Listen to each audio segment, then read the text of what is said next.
of I think now we're up to, are we gonna have 11? We started with 7 commissioners and we had 9 and now we have 11 because like people are really interested. So that's gonna be an advisory body. Any of that stuff, anybody have any immediate questions about? No. Okay, cool. Yeah. And I'm embedded in the Parks and Recreation Department, which I think sometimes people find strange. I find it really awesome because when you think about what is the department in the city that kind of touches the most people and the broadest range of people is Parks and Recreation, right? We're dealing with youth education, we're dealing with seniors, we're dealing with place, we're dealing with like all kinds of food, right? It's a place where people like everybody interacts with Parks and Recreation at some point in their lives, I think. And so I think that's really great. I feel honored to be in that space. Sometimes though, Parks and Rec are like, what is art? Like, and so this again, that's that translation thing. Like, how do we translate the importance of what art does and can do for spaces and places and people? Okay. No, go ahead. How are you going about finding artists and art for the different parks? Yes, that's a great question. I will get to that. What was your question? I was just curious, what kind of art do you do? What kind of art do I do? Yeah, so I'll answer that and then I'll come back to it. Cause that's kind of why I'm here, right? Is to talk about what is this mural process? Like, how do you get involved, right? And I will talk about that. I am an artist I'm also very interested in, as an artist, I'm trained I had a paper making studio in Detroit. And so I did a lot of work with plants and people and place. And I've been an artist in residence kind of all over the United States. And it's very place-based work. I don't make artwork that is easy to sell. Because I do more sort of social practice or experiential kind of things. I'm trained as I studied fiber art. I have a master's of fine art from Cranbrook Academy of Art. And so I think everybody's a fiber artist secretly because like it's like so much of what we touch and feel and work with is material, right? And that's, to me, that's what a fiber artist does and thinks about. So but my work is very sort of place-based and project-based, and I'm a material. I love material, and so we'll see what's going to happen at the Clark County Wetlands. I don't know. Well, you guys can join that journey with me because I don't know what the heck I'm gonna. I pitched something, right? But we'll see what happens. When is your stuff all gonna be there? I'm gonna be there for the next couple months. Like, I'll be there on Saturdays. Oh, okay. But I'm gonna be probably building basket forms out of unwanted or invasive plant species. I work a lot with invasive plants. I like that. Yeah. Something undesired. Desirable. I used to make paper with invasive plants. But paper making, how many people make paper here? Handmade paper? Well, I have. Yeah. It takes a lot of water. Yeah. Right? I came from a place that had too much water, right? Michigan, we flood and, there's too much water. To then move to a place that really has very little water. And so I'm in a space where I'm like reimagining what my practice looks like in a new environment. Because I would feel weird making, using gallons and gallons of water to make paper. Lori, can I ask a question? Yeah, go ahead. Your position, is that also going to involve, you mentioned parks and recreation. Mm-hmm. Is your area have any influence as to like having classes in the parks and recreation, or is that a whole separate thing? Yeah. So in terms of in the rec centers? Yes. Yeah. So that is a separate thing. That is per rec center, but I'm definitely happy to connect people. Right. And so, and I'm still learning what that is, but I am not in charge because each rec center has its kind of own cadre of artists and that sort of thing, but the rec centers are always looking for instructors. And so, if people are interested in that, I could definitely sort of make some connections. Is that what you're inquiring about? Yeah. So we've been doing a project up at Multi-Gen, working with some of the ceramics instructors up there, and some of I sort of hear, I'm still learning a lot, and I think I see myself as a connector, but no, I'm not in charge of any of that, thank goodness, because I have enough to do, but. Well, they- it was in general so that, you know, say the city lights wants to do classes. And, you know, obviously you see the space there, but if we get into bigger ones, what would be the go-to as far as finding out rooms and still be connected to City Lights Art Gallery?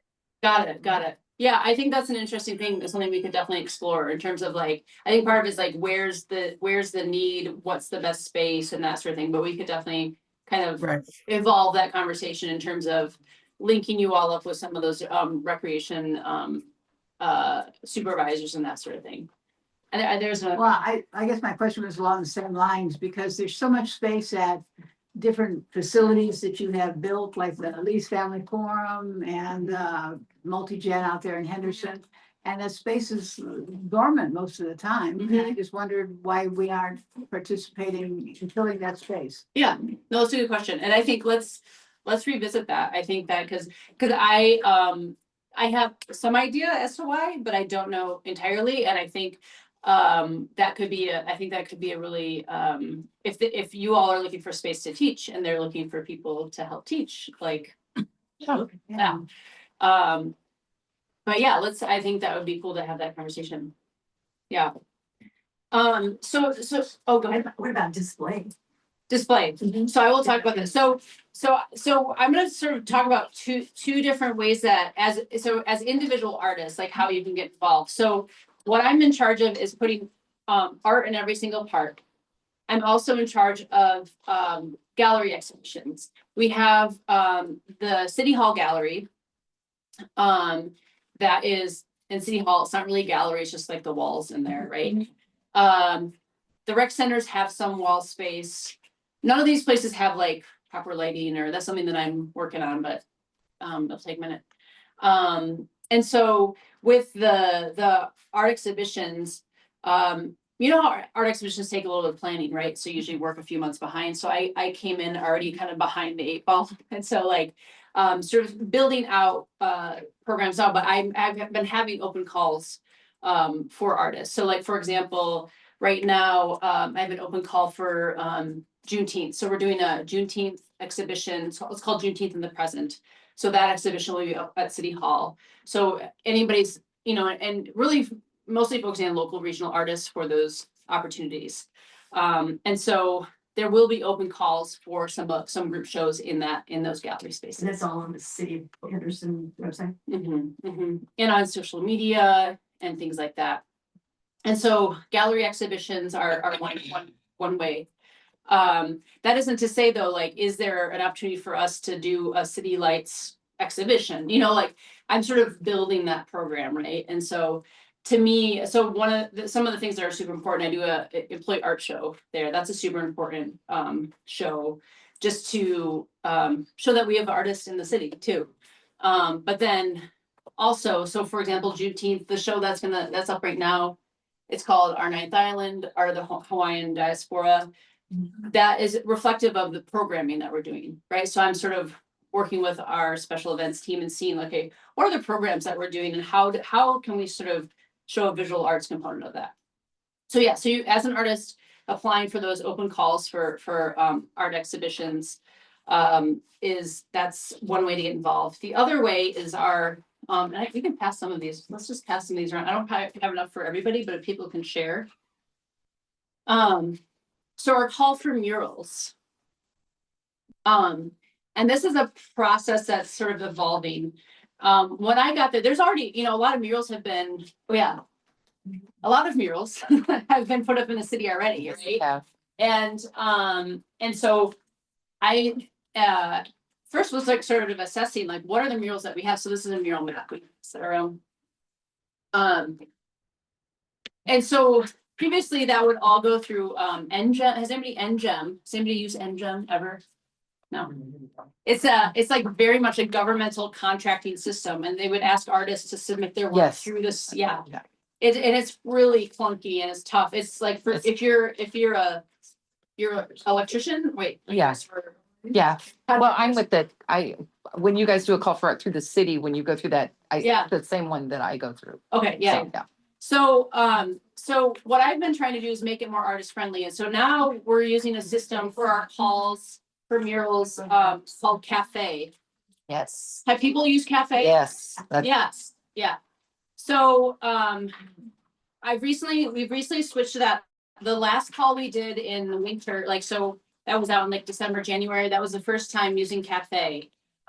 Which, to me seems like a much more artist friendly. It's not perfect, but it's much more artist friendly as opposed to the other way we're doing it. It's much easier than the other way you were doing. Yeah. Mhm. And so, with our calls for murals, so like, I would say a big percentage of our mural calls are going to be, kind of open calls. We will have some direct selections, depending on what the project is, right? But for the most part, trying to sort of put the call out there and get people's ideas. And so I know calls for proposals can be a complicated thing. And again, it's a lot of effort, right? Mhm. And a lot of times, I hear from artists like, that's not fair, you're asking for our ideas, that sort of thing. And I agree 100%, right? As an artist, I've really given out a lot of really amazing ideas for things that I haven't gotten. So versus an RFQ, right? So an RFP is a request for proposal. So you propose a project, you put energy into this idea. An RFQ is a request for qualifications. So what that is like artists telling us, oh, these are my qualifications. And then we go and sort of pay them to do a proposal. So those are two kind of ways those things exist in the art world, right? Especially with public art. There's a reason to do both of those, right? For us right now, the maturity of the public art program, we're always going to be doing, for at least the next 5 years, doing requests for proposals, because that allows us to see what is out there, and then in seeing people's work. And it also allows younger artists who like aren't going to be able to do an RFQ because they don't necessarily have a bunch of mural experience. So I think an RFP in certain ways is broader, and it can like bring more people into the process, right? But yeah, I can see arguments, we can talk about that more. But basically for our calls for murals, where you can kind of find those. So kind of anybody can apply for the most part. If it's a specific population or specific region, we'll note that on the call. Where you can apply is via Cafe. You can find the calls on our website. Also on social media. We usually, when we have a call, we blast it out on social media quite a bit, on Instagram and that sort of thing. And I also try to send it over to folks as much as possible. And we have an email list that you can join. So I think in general, like there's and this might shift depending again on the calls, but like there's usually two components. One, what is this thing going to look like? Like, how are you thinking about the space conceptually? Like, what is the idea? What will it look like visually? And that's super important. And I think what's really important about that is to show your style and to show your approach and to show that you're thinking about that space, right? Those are really successful proposals. This happens a lot when people are applying to these proposals and they do plant life that doesn't necessarily exist here, right? And I am not the decider. I don't decide who gets these mural projects. I work with the parks team, then I work with the Henderson Arts Advisory Commission. And so that's another reason why I do requests for proposals too, because I have to visually, I'm helping all of these different departments and all these different stakeholders to learn how to review art, right? And so if they see a saguaro cactus, for example, people are like their brains explode. And they're like, we don't want that mural. I'm like, well, they could. We can ask the artist to like switch it out, But so I think thinking really like thoughtfully about the space and about, and I think a lot of times what I've seen is artists try to, they aren't their true selves. They're not applying, like the strongest proposals are when artists, you can tell like that's their style and that's their vibe. And sometimes it's a good fit, sometimes it's not a good fit. And so I think that's super important. The the visual proposal is important. I think the creative approach, a verbal, a statement that's like, this is what this is, and this is why this matters. Like, this is why I've crafted this thing. And it doesn't have to be full of like crazy hard to understand language. The simpler, the better. Like, I created this piece with a patchwork quilt because this reflects what the community is, or, something, I don't know, I'm just riffing, right? Yeah. But something that describes what we're looking at visually and connects it back to the space. So the physical approach, that means like, how are you going to make this happen? Right. And I think that's super important I have to advocate for artists and their projects, right? And it's important for me to understand that they kind of understand what they're doing and what they're getting into. And so then I can vouch for artists when when their proposal goes up in front of these different review committees. And so, because what's happened in the past with City of Henderson is like somebody who has really no mural experience, or has never, like they're a wonderful artist, but like, for me, it's really important. How do we match the artist with the project? How do we match the artist with the site? That's not to say that everybody has to have a ton of mural experience. And that's why I love like the utility boxes, right? Or we've got smaller walls. We've got all these, and not just like big Nevada energy boxes, but every park has these like weird, just like boxes of all sorts and sizes that I think for artists of all skill levels, they can tackle, right? Because when I see an artist who's never done a mural and then they apply for a mural that's 800 square feet, I'm like, But then we're artists who maybe like they're applying for something that's maybe 200 square feet. I'm like, okay, like, yeah. Makes me think of a question. If you, as artists, when you're wanting to do an electrical box like that, do you guys give any kind of tips or directions what you want for preparing that? Mhm. Some people will go, oh, yeah, I paint it, Mhm. but how do you do the under part? What's the prep? How do we know it's gonna last there? Right. And if we don't, If you don't that's no know. different than a canvas, it's gonna Yeah. sit in Aunt Susie's house. Right.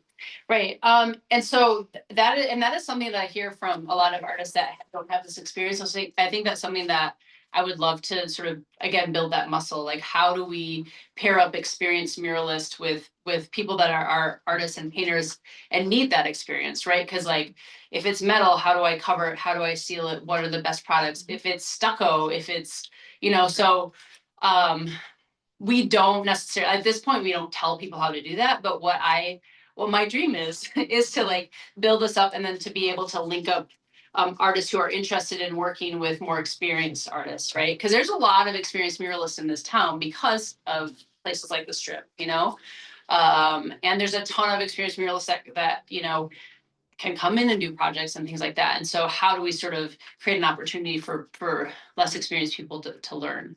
I'm not there yet, but working on it. There's got another question. Okay. Just quickly, I have a lot of parks in the area I live in, and I was just wondering, when you decide on designs, do you talk at all to the people that live in that area? Do you have any input from them as to, oh, that's not us at all? Or? Yeah. No, that's a good question. So some projects. Yeah. So like I have two, so if we kind of skip forward to, oh, you can't really see it very well. Well, oh yeah. So the Mosaic Town mural that we're working on at the Multi-Gen Recreation Center, it was a community engaged project where the folks that use Multi-Gen were involved in that process and involved in making it. So yes, very much so. Pumpkin Park is another one. Pumpkin Park is not too far from here. That's going to be a community engaged mural. So not every single, again, because I'm trying to cover so much ground and put so many projects out there, not every project can be a community engaged project. But where we can do that, I think that's important because it creates some ownership and I would love for every mural to be a collaborative thing, but and also I think that really that requires a lot from artists too. And some artists are really great at community engagement and other artists, not, you know, not their cup of tea. Okay, so I was talking about sort of the mock-up, your creative approach, your physical approach, your experience, and then your work samples. I think some of the challenges with work samples, and that's something Cafe has an upload feature where you can sort of put your samples in there. I think it's really important when you're thinking about your work samples, is being really thoughtful about it showing the experience that you have, right? So sometimes I'll see like it's a mural proposal, right? And somebody obviously in their CV and their resume, they have done a bunch of murals, but I don't see any pictures of any murals. I see pictures of like prints or like, you know, other, and I'm like, wait a second. Like, so just making sure that your experience that's expressed in your CV is what you see visually in your work samples. Does that make sense? Yeah. And so I think I have the sort of things to consider. The strongest proposals that I see are ones that really, you can tell that the artist took a lot of care to review sort of the site plan and the specifications, like carefully, spent some time looking at it and just follow the directions. And also if the directions aren't clear, we're doing webinars when these things come out. I'm doing things like that. Like I want to be accessible and help answer those questions because sometimes the way I've described it doesn't make sense to somebody. And so we would love to explain it, but you have to like get in front of the ball, right? In front of the 8 ball to be able to look at that and come up with some questions so then we can answer them in enough time, right? Really making sure that your proposal aligns with the site that's selected. A lot of times I'll have artists like apply. There's a bunch of different sites and they'll put in a proposal for, and I'm like, wait, that's not like, it's not the right site, right?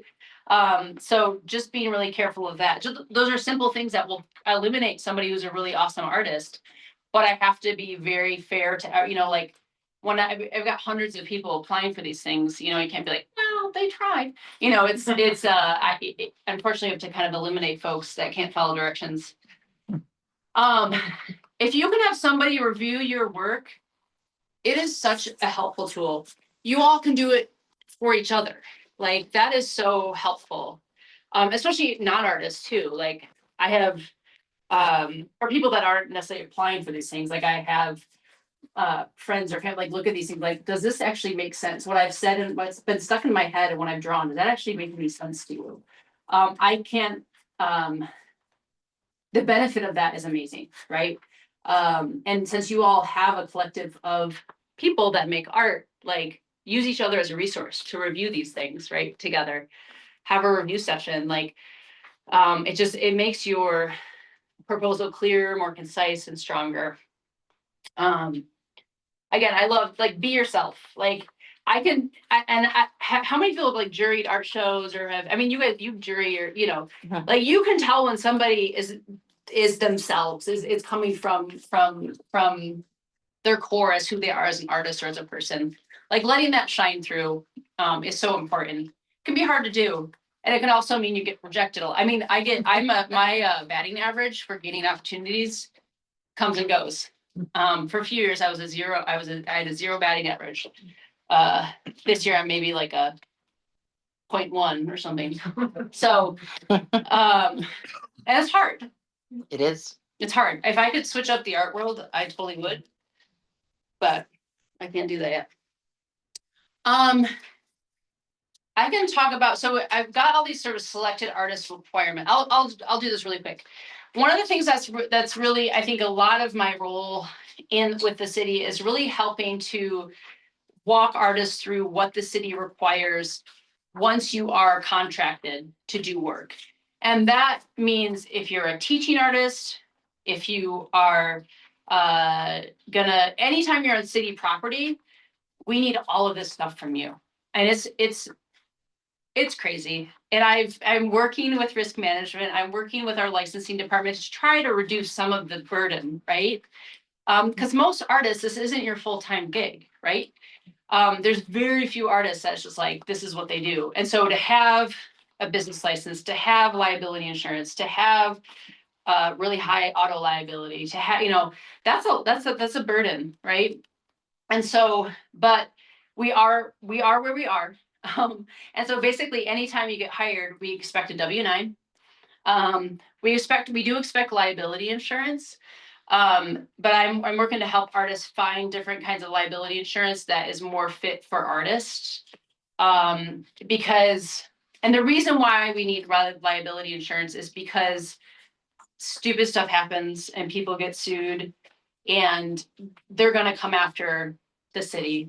They're not gonna come after Lori McCoy, who's, like, they're not gonna get much out of. Broke is a joke. Yeah. And cities are really easy to sue. Like that's basically why there's always lawyers everywhere in cities, because like everybody just wants to sue the city. So we have to protect ourselves, and that's one thing I can't get around, liability insurance. But I think what we can do is educate people about what are some liability insurance possibilities that are more affordable and more easier to access for artists. The City of Henderson business license. So as it stands, if it's a first project you've done with the city, you don't need to have a business license. If you're a repeat vendor, you're going to need to get a City of Henderson business license. The thing with the City of Henderson is they ask for a lot of things, but they are the most helpful people and will help you get to that end goal. And I'm sort of helped to be liaison too, like to really help people get that kind of licensing. I was gonna ask, the cost of a city of business licenses? Yeah, so it ends up being about like 100 or like 50 to 150 bucks, sort of depending on like, are you renewing it? Do you have a state of Nevada license? Do you, sort of, but it's between 50 to 150 bucks. And is it for? I had one once. 100, yeah. Do you require a state of Nevada license? So, that typically they will want a state of Nevada and a city of Henderson business license. Cause like in order to have a city of Henderson business license, you also have this. So that's why the pricing is like, depends if you already have a state. Yeah. Is it annual or is it, how does that run? It's Yeah. annual. I have both. I mean, I have to have a state of Nevada to have the City of Henderson one. Yeah. And then the liability insurance is, Mhm. it can get up there, depending where you're at and what the requirements are for that particular venue. Yeah. And I don't know if it's just like a Nevada thing. There's so much licensing here. It's a Nevada thing. Is it Nevada? Cause I It's work with Nevada. artists like all over the place, and I'm like, what is with this license? Got to have a sales tax. Right. Hey, Right. Lori, Yes, how does this affect those that do the Mother's Day? it doesn't affect it. Oh, Okay, Not for us. okay, You guys are Can under you see me? the Not for us. Yeah. okay. So Yeah. but if you were to go and be part of Art Fest, there's a lot more requirements. Yes. For vendors. Yeah. That's why we send in our tax forms as a group. Yeah. So it covers it that way. I'm gonna pause there and see if what questions people have. You talked a lot about individuals. What about groups? Yeah, groups. Mm-hmm. Do that. Mm-hmm. I snuck in here tonight when I saw you were gonna be. Okay. Right now I'm currently with Watercolor Society, Uh-huh. and they put on like 4 shows a year, Uh-huh. and they're looking for different locations. So they could do a proposal on some. Yeah. Mm-hmm. Mm-hmm. Yep, so definitely interested in things like that. Yeah. Again, with the gallery shows, like it's sort of quarterly, so I don't have a ton, it's not like I have a ton of space and bandwidth for that, but yeah, the groups can, yeah, and same thing with murals, if you want to do a mural as a group, like, yeah, it's good to have one point person that's gonna kind of do the application and that sort of thing, but yeah. Yeah, that's the way we would do it, even someone was charge of that. Yeah.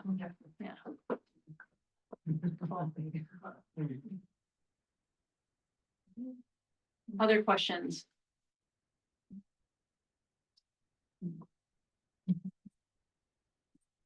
After you're done, probably. Yeah. Well, I'll continue to blather on. So we've got some murals coming up. There's gonna be a new one just down the street, like right on the Boba wall. By Amy Soul and Ross Takahashi. And that'll be going up during Art Fest. So they'll be out here working on it during Art Fest. These are just little screenshots I took. This one in the left-hand corner with the sunflowers, that is a proposal for Pumpkin Park for their storage box. But that's gonna change because basically the community is gonna kind of be engaged in that process. Both the Pumpkin Park folks and the Boys and Girls Club, and so it's gonna shift.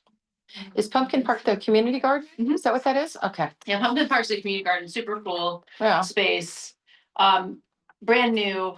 Up and I think you can tell my arts, I know my left from my right very often. So on the right-hand side here, that's gonna be at Dos Escuelas Park. It's a storage container. This is an artist from Reno, named Chris Kepley. And then on Boulder Creek Park, it's like this little strip of a park that's like, and that's gonna be on the bathroom structure there by an artist, Jeanette Hall. And then we have some utility boxes that are sort of in the works. Some other public art things that I'm super excited about. In Cornerstone Park, we're gonna have these. It's a temporary, so we've been playing around with some temporary sculpture. Like we need to have more sculpture in Henderson, but we're sort of working. I don't know, did any of you see the temporary art installation, that Yes. kind of light up thing with the Those were cool. trees? Yeah. Very Avatar. I like them. Yeah. So that was a piece that was brought in, it was just up temporarily, just to kind of get feedback from, like, what are people responding to? Are there any sculptors like in the room? Dottie. Yeah. Yeah, do you do that scale? Right, so then when you start to scale up, because I do sculptural work too, and it's like, when you start to scale, it's just like, it's like, this is a whole nother thing, and so, I'm working on sort of building that muscle with our, because we have to get a lot more departments involved if we're gonna start doing really large scale sculpture. So these sort of temporary sculpture projects are a really cool way to test some ideas. So Harmonies is super awesome. It's these, it's gonna be 6 different musical instruments that you can crank them and music will come out of them. And they're like play structures. There's like a guitar slide, there's this harp. They're super cool. And then we're working with the Young Artists Orchestra, and they'll have the music that will come out of them will be from the Young Artists Orchestra, which is a lot like bigger that. space. Yeah, I like Yeah. that. So, and that'll be out at Cornerstone, so it'll be kind of, I don't exactly know where, but that's coming in April. I already talked about the mosaic tile mural with Sierra Slents. That has been such a fun process. We've had people from the age of like 18 months to 108 years, just sort of working, and it's all the tiles are handmade. Oh, wow. Yeah, by participants. So I'd love to see more projects like that. Mhm. So it is in process. Hopefully it'll get installed by May. I mentioned our next exhibition called our 9th Island. I've got some flyers here, but again, tying to our Sounds of Hawaii show there. I talked about Juneteenth. Still accepting proposals until March 31st. Really, and with some of these things, and you'll notice some of the language, like for the boba tea for Juneteenth. We talk about how the preferences for artists who identify in a certain way, right? But and that can be a slippery slope, right? I want people who have some sort of connection to these things to apply to them. Agreed. And I'm not doing DNA testing or anything like that. It's like, trying to spread out the opportunities in a mindful way. A new gallery space that I don't know how many people have been. Have people heard about the Deborah March Center of Excellence? No. Yeah. So it's in West Henderson. It takes me forever to get there. I'm always like, oh my gosh, this is so far away. But it's a really cool partnership. So it's a CSN it's a city project, city building. But it's a CSN project where really trying to work on manufacturing, sort of manufacturing technologies. And with Haas Automotive moving in, it was sort of this collaboration between sort of trying to build up skill, like sort of trying to expand the economic bandwidth of Southern Nevada. So it's not just entertainment, but manufacturing and that sort of thing. And so the Deborah Marsh Center is there, and it's really cool because they have a gallery there. Where is that? It's out on it's in West Henderson. Is it on Raider Way? Oh, so it's by Seven Hills, Yeah. yeah, out past Seven Hills, right? Oh wait, it says B and Spread. The address is right there. Okay. Yeah. And so do people know who Jeff Fulmer is? He's an artist in town, and he curates, does all the work at the College of Southern Nevada. He manages all their different spaces, and so yeah, he does the work out there, and we kind of collaborate on that. And then we've got some of the different events, because I work really hand in hand with our special events team. I'm sort of part of that team. And so there's just some of our events that are for April and May, which is insane. We got Battle of the Bands coming up, Sounds of Hawaii, Spring Forward Family Music Festival, Poetry in the Park, Henderson Reads, then Henderson Symphony, Shakespeare, Cinco de Mayo, Art Festival, 80s MTV experience. So a lot's going on. I'll be there for that. So I will pause there. I don't know. Am I going way over time? No. Okay. And I know you all are involved in Art Festival, which is really exciting. Mhm. And I think an important part of that. So Art Festival is not, I don't run Art Festival. Charlene Ham that's her baby. I'm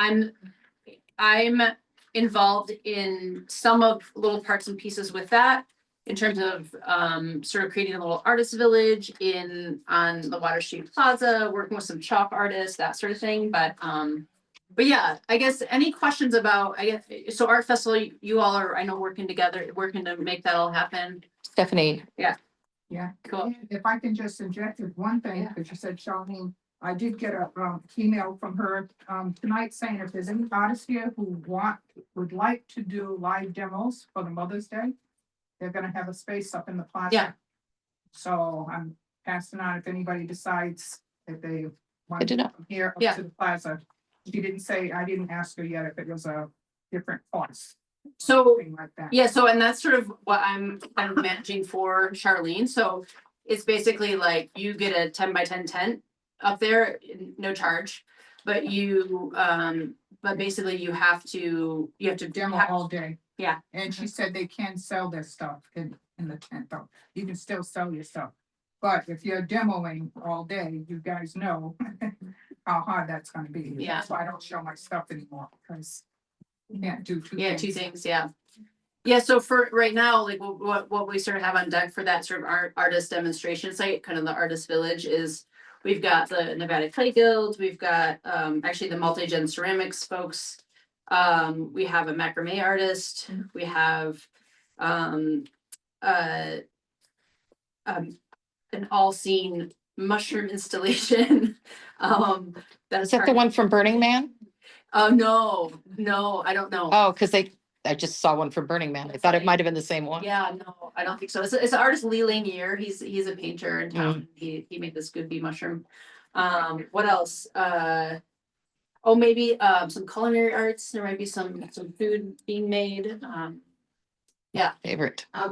Does it have to be just one person demoing, or could the artist gallery have rotating artists that, come and have one tent, and We can talk through that. Yeah. just out of curiosity? Yeah. Yeah, so like, for example, like the Nevada Clay Guild, right? They're gonna have, but the thing is they have one throwing wheel and different artists are gonna, Right. throw in it. We could put one canvas and rotate artists that they work on the same canvas, on one canvas. Shot box, and just have different artists come in.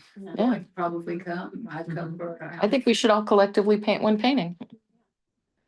I'm gonna do the eyes. We're doing a naked cat. Yeah. So yeah, definitely, and that's a sort of a new, we're experimenting this year. Yeah. Gotcha. So not sure what the crowds will be or what the sales will be up in that part of the festival, but yeah. Where's that at now? So it's on the Water Street Plaza. So Does the it make it a lot of crowd? what's that? Does it get a lot of business? up No, this is the challenge. Like a lot of times, like people get pretty stuck on the street. there? Ah, And so when we've had vendors who pay for tents that are kind of around that area, like they sort of, yeah. Yeah, They don't get any business. yeah. Is it just outside or can you go inside? It was a building years ago. They used to put vendors inside. Oh, that was fun. Yeah, that whole building's gone, yeah. Spirit First Center now, yeah. Yeah. Yeah. Okay. But that area is really cool. There's like food trucks, there's music. I'm like, I want to hang out there. So I don't understand. People don't want to I go go up up and there. check it out every year. to Yeah. See what's going on up there to see. Yeah. That's what Beer I've and been dogs.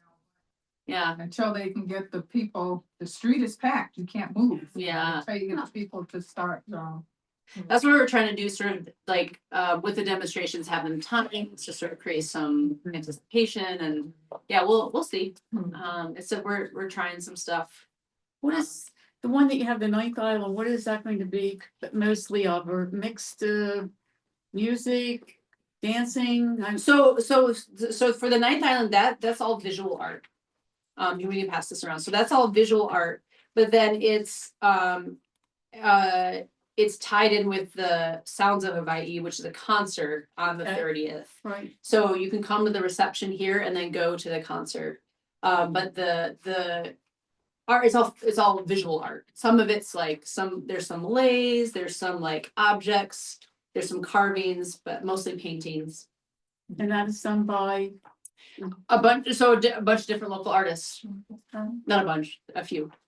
Like say 8 of them or something. Yeah. I'm on the email list.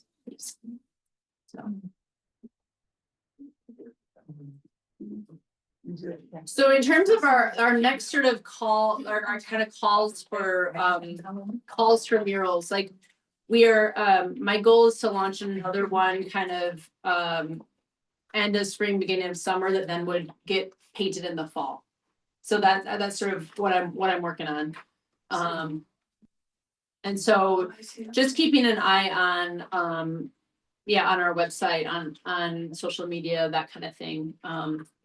And I try to send things over to you guys. I'm not always the best again because I'm You've been good about it. because it's me. So It's just you. it's just me. It's just you.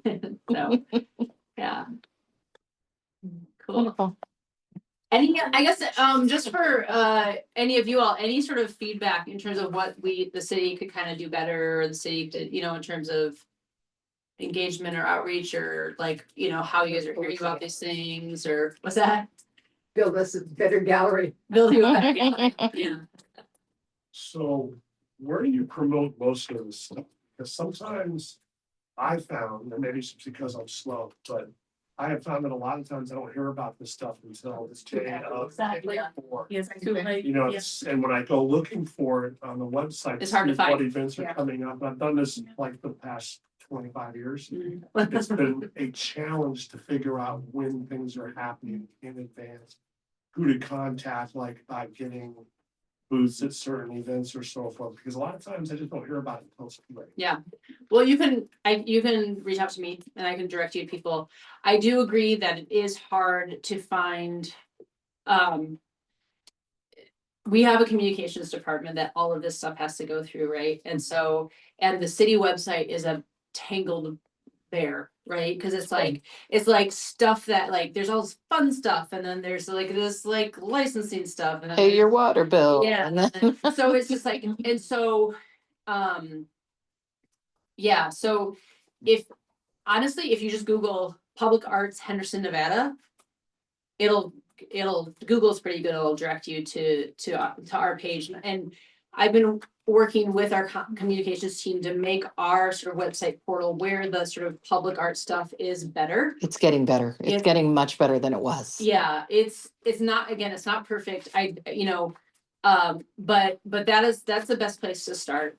And and email me and I'll try to, you know, and I think that's the hard thing about any sort of giant,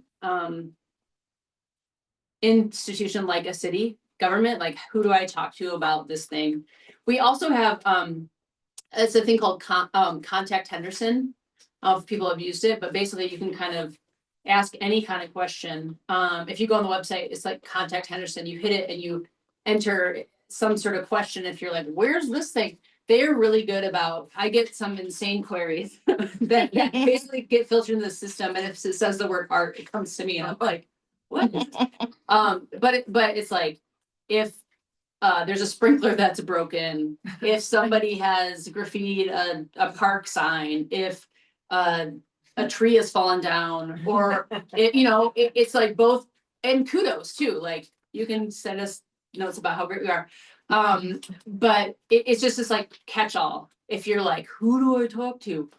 They're pretty good about, they're pretty serious about those. The reason I ask is because in the past, I've been in positions where the companies I work for are trying to do something and coordinating with that because it's happening near where we're and trying to get information like several months ahead of time. You know, hey, a certain thing usually happens, but you just can't find much information about it. Yeah, Best to just contact someone with the city and yeah. go out. So go through Contact Henderson. Okay. And usually they're pretty good about finding the right person. Right. I also doesn't never hurt, and if you go into City Hall, like there's a couple different people like information desk, and if you're like, hey, I wanna know, you know, they are pretty good about either getting back to you, or that has been I mean, so I was in Detroit for 20 years, and so like the efficiency of this government is like kind of mind-boggling to me, but it still is government, like, because people are pretty, like, for the most part, my colleagues at the city want to be able to get people information, but a lot of times it's like, there's so many, it's like this circuitous, it's not, yeah. Do you have I don't know, a board or a place where we can place any type of advertisement for our classes or for our scholarship funds, or some way that we can promote the gallery? Yeah, and that's something that I've asked. So like basically, if there's a cost to it, we can't promote it. Correct. Yeah, Okay. yep. Yeah, so we like promote library programs because they're free. Right. If they're, you know, so, and I think that's a tough pill to swallow, because like we're partners, right? Mhm. But the city has so many different partners, so many different nonprofit partners, and so it's like, and everybody wants to post all of that stuff. Gotcha. And it's just like, it's bonkers. So do you think that maybe in the future there could be something created for happenings in the area that we could input information, you know, classes, provided not specific classes, but classes provided at, you know, some type of, So I think I did, so Clark County, so Clark Right. County Public Arts. right, They like, so basically they're kind of, because they're the county, they have more bandwidth in terms of sharing that stuff and that sort of thing. I think. yeah, you and I talked about that. Yeah. Yeah. That's on my list, along with the Nevada Arts Council posting on theirs. Yeah. The So- Arts Council is awesome too. Yeah. And they love to find out about that stuff. And if you, I'd be happy to connect you with some of the Nevada Arts Council people. We got that connection, Okay. thanks to Angela, she's not here. We got the connection. We actually had a Zoom meeting with her, Oh, sweet. and we now know how to enter our classes into their Amazing. programming. So yeah, Was that's it it. Kira or? Yeah, it was- Okay, yeah, it was. nice. Okay, cool. Yeah, she was quite helpful, and we have her number now, so. Angela's here. I'm sorry? Angela's here. She's Oh. on Zoom there. Is she, well, I got the way I have the camera focus, I can't see Oh. you. Thank you, Angela, for that connection. And I'm still learning that landscape too, because I'm not from here. So like but feel free if there's those kind of queries, like I try the best I can to connect people. You mentioned at one point that you have an email list you send it. Oh, yeah, How do thank you you for bringing that up. So and I can even send this to you to share. If you Excellent. go to our public And I'll art give it to you page, first. if you go to our public art page, there's a interest form at the bottom, and you can enter your info in there, and that's how. And if you're on that, if we have your email, then when we send these things out, when we send calls out, then you will get an email. And that answers your question there, Keith, on the best way to find out, because that's how I find out everything. Yeah. Yeah, so, yeah, if you enter, because because it's a new program, and I'm also working on a kind of like a quarterly newsletter that will go to the, that I'm working on that too with communications. But if you, I can sort of send you a screenshot of that, because it's, again, trying to get to there. But if you Google, Henderson Public Arts, it should take you right to the page. Perfect. Yeah. Any other questions Any other questions? or comments or feedback or? We're glad to have you. Yeah. Yes, thank you so much. Yes, That's great. glad to have Thank you. all. And it was very informative. Yeah, good. And you're doing great work at the city. Thank you. Yeah. And I also too, like, when we do the next call, and this is something I've talked to the library about too. I do a webinar, when the calls go out, so artists can, like, I can walk them through the process.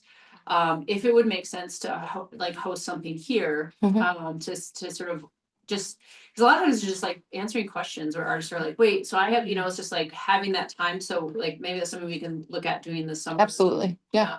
So when you do webinar, do you have a recorded of that somewhere? I do have a recording of it. Yeah. It's not edited. It's just me, but it's just my face blathering on, but yeah. But I do have, if you want. If you miss a webinar, at least. Yeah. No, I do have. Fast forward it through parts. Yeah. Oh my gosh. So I do record them. Unfortunately, I never want to see them ever again in my life, but I'd be happy to share it with you. Yeah. So. Wonderful. Cool. Does anyone on Zoom have any questions? Yeah. We're super excited for the mural. Nope. In back here. That's really awesome. I know our leadership is really excited about that, and yeah, and I know that just my leadership is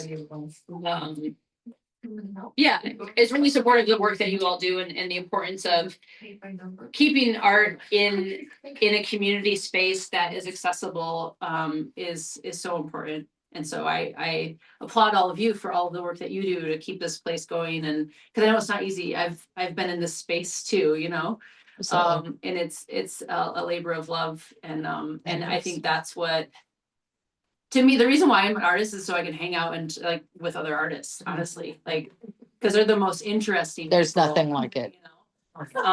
And so places like this are so important for that, right? It is. Yeah.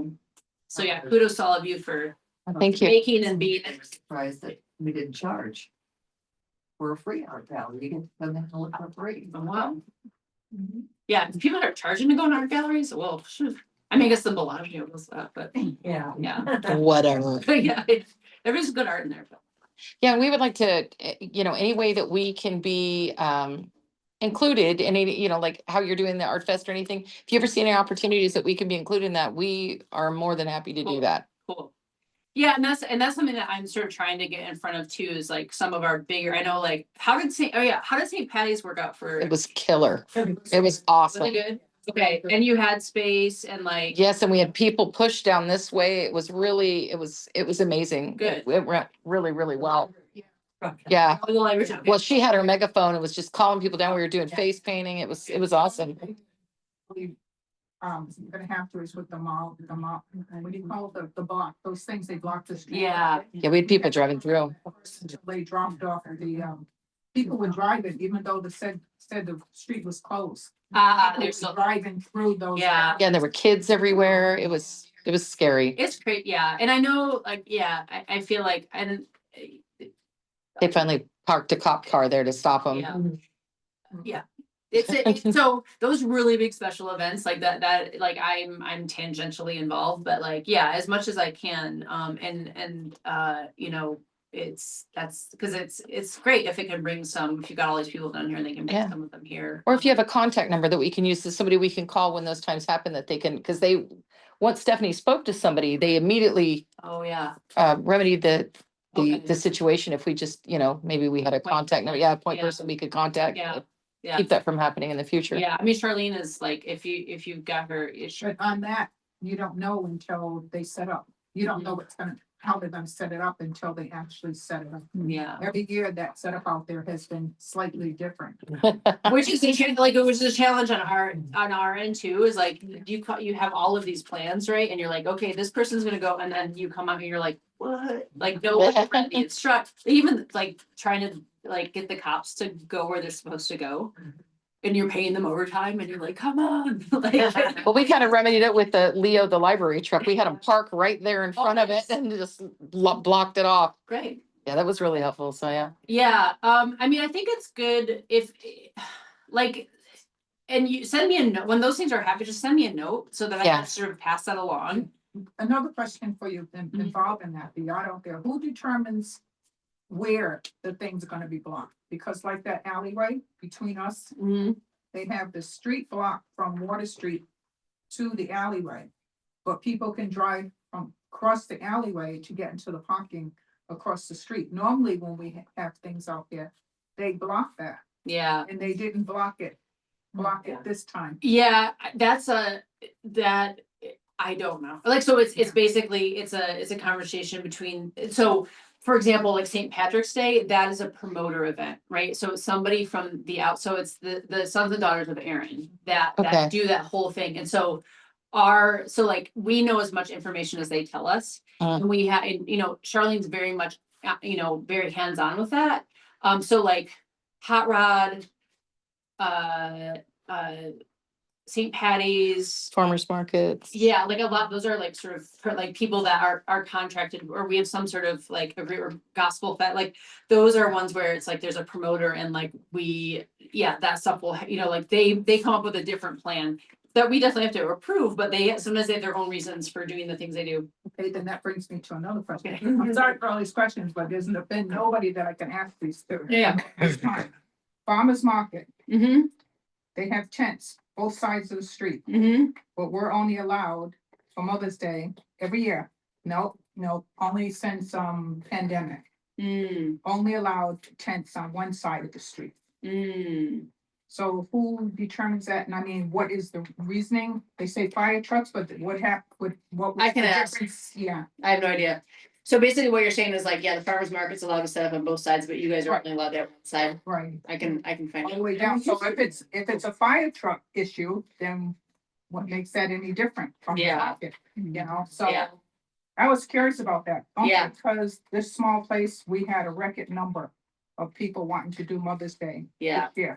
Yeah, And I just totally ran out of space. She didn't, yeah, We're just growing really quickly and we're going with those growing pains, trying to figure out ways that we can accommodate more yeah. artists. turn people away. Okay, so you've had a really big response for, Oh, yeah. okay. Yeah. Well, I can talk to Charlene about that. I don't know. Yeah, I don't know if I can ask. That's all I can do is I can ask. Yeah, try to exactly. get some information. But yeah. I'm just curious. I'm Yeah. not trying to No, I know. take any ways because No, I Charlotte know. is really, really good. She has been working with us Yeah, for quite a while. Absolutely. And I don't Okay. want to mess that up by thinking I'm being a spoiled brat. yeah. Asking questions. Yeah. No, I mean, I think that like this kind of stuff is helpful, and that's why I ask for feedback. Like a lot of times I don't like, I'm. a How would you know? I'm a new person. I'm learning along with Yeah. folks, and so it's helpful to sort of understand where those pain points are. Not that we can solve them right away, but at least we can sort of address them and sort of see like, okay, is there a solution here? Yeah, because with all those tents there, if they don't close that road off, they're gonna be running right into people, like right into the tent. Yeah, I mean, this will be shut off. Okay. Yeah.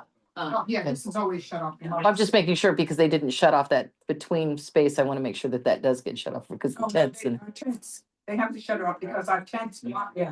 that's true. That's true. Be down attached to one another. 17 tents will be attached to one another all the way down the street. But it's only on one side. Yeah, they can't drive through the other side. Okay. I mean, it's only on one side of the The street. tents are only on one side. Oh, yeah.